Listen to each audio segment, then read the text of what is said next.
This is the parable of the 5 loaves and 2 fish. I'm sure most of you have heard about the 5 loaves and the 2 fish, and have probably heard sermons on the 5 loaves and the 2 fish. Most of the time, this miracle was used to show how Yeshua can take very little and turn it into an abundance. This is used a lot of times when referring to tithes.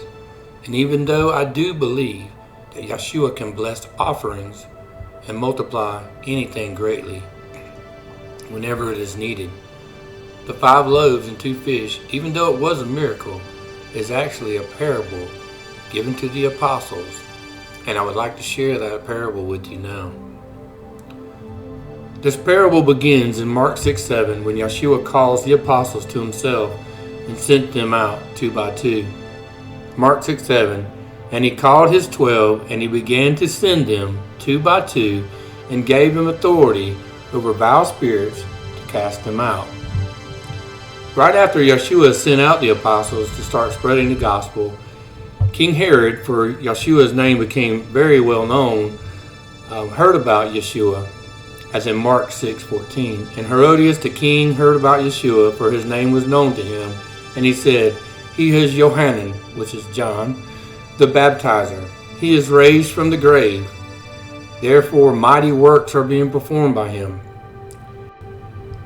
Then from Mark 29, the scripture goes into detail about why John the Baptist was cast into prison and his death was ordered due to an oath Herod made to the daughter of Herodias, his wife, over a dance.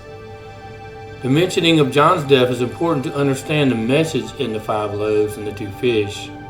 This is the reason why the scripture brought this into light right before the 5 loaves and the 2 fish. So right after this, the apostles are gathered unto Yeshua in verse 30.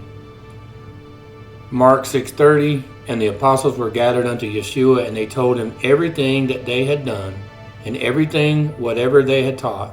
And he said to them, "Come, we shall go to the country alone, and rest ourselves a little. For there were many going and coming, and there was not a place for them even to eat. And they went to a deserted place in a ship by themselves." Notice how they are called to a lonely place. This represents being called out, because being called out will take you to a lonely place where you are separate from the ways of this world. It was at this moment that Yeshua was calling the disciples to become the church and to take what John and him had started and start teaching it to the multitudes. Mark 6:34, and Yeshua went forth, seeing the great crowds, and he was moved with pity on them, for they were like sheep without a shepherd, and he began to teach them many things. Notice how he had compassion on them, because they were in need of a shepherd to teach them. A similar message to this is in Matthew 9:37. Then he said to his disciples, "The harvest is plentiful, but the workers are few." Pray then that the Adon of the harvest would send out workers to his harvest. This he was referring to them carrying the gospel out to the multitudes. Mark 6:35, and when the time had grown late, his disciples came to him, and they were saying to him, "This is a desolate place, and the time is late. Dismiss them, that they may go to the market, that they may go around to the villages also, and buy bread for themselves, for there is nothing for them to eat." This verse is what I call the disciples' failure to start, meaning they still don't understand who Yeshua intends for them to be. But his response to their unbelief is in the very next verse. And he said to them in Mark 6:37, "You give them food." They said to him, "Shall we go buy 200 denarii of bread and give them to eat?"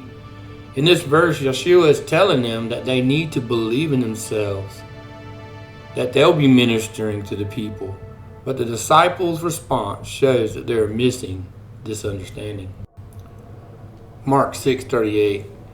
He said to them, "Go see how many loaves you have here." And when they looked, they said to him, 5 loaves and 2 fish.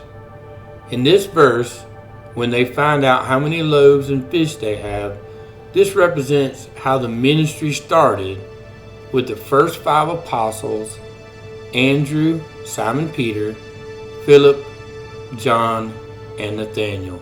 And the 2 fish represents John the Baptist and Yeshua. Mark 6:39 through 40. And he commanded them to seat everyone on the grass, and they were seated by the hundreds and by the 50s. These verses are showing them how to organize the church by seating the people to receive the bread, which in Scripture represents teaching, as in Matthew 6:11. Matthew 6:11, give us this day our daily bread, meaning give us this day our daily Scripture and understanding. Mark 6:41, and he took those 5 loaves and 2 fish and gazed into the heaven, and he blessed and broke the bread, and he gave it to his disciples to set before them, and they divided those 2 fish for all of them. In this verse, Yeshua is blessing their ministry, and it was showing that from them would come a great ministry. Notice how the 2 fish, which is Yeshua and John, is divided amongst all of them, showing that it is from their teaching that the multitudes would be fed. Mark 6:42 through 44. And they all ate, and they were filled.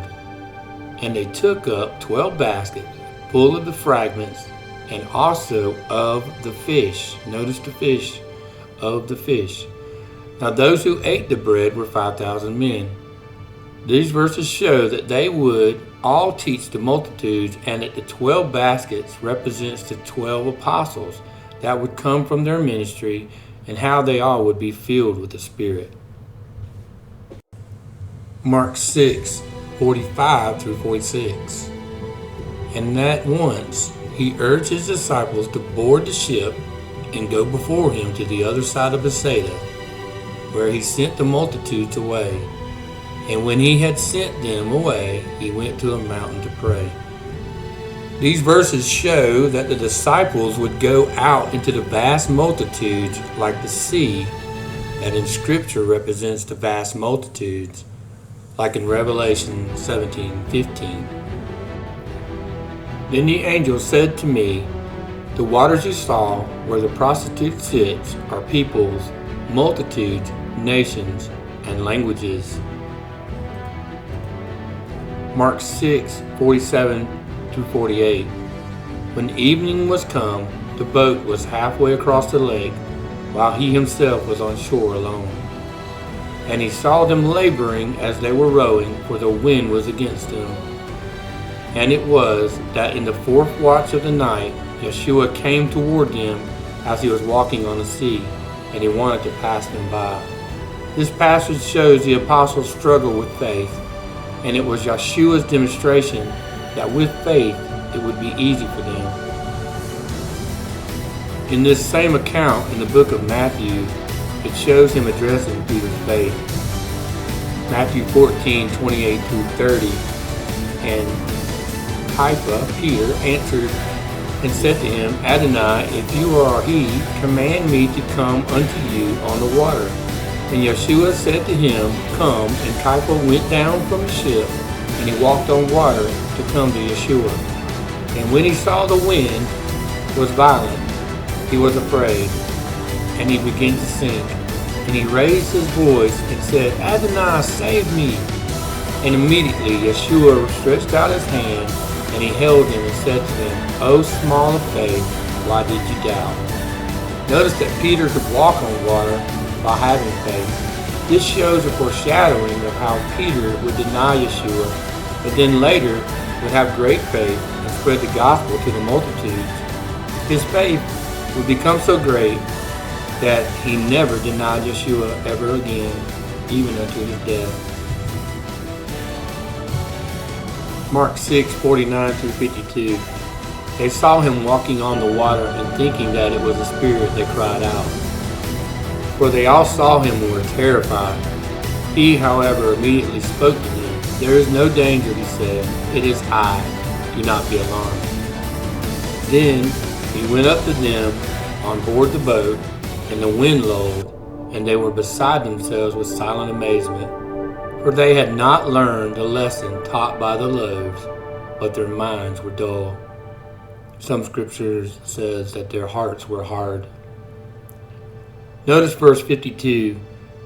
When it said that they had not learned the lesson taught by the loaves, this points to them being the loaves, and to further prove that the 5 loaves and the 2 fish is a parable in which Yeshua used to show the disciples how this ministry, even though started really small, would spread throughout the entire world and forever changing it.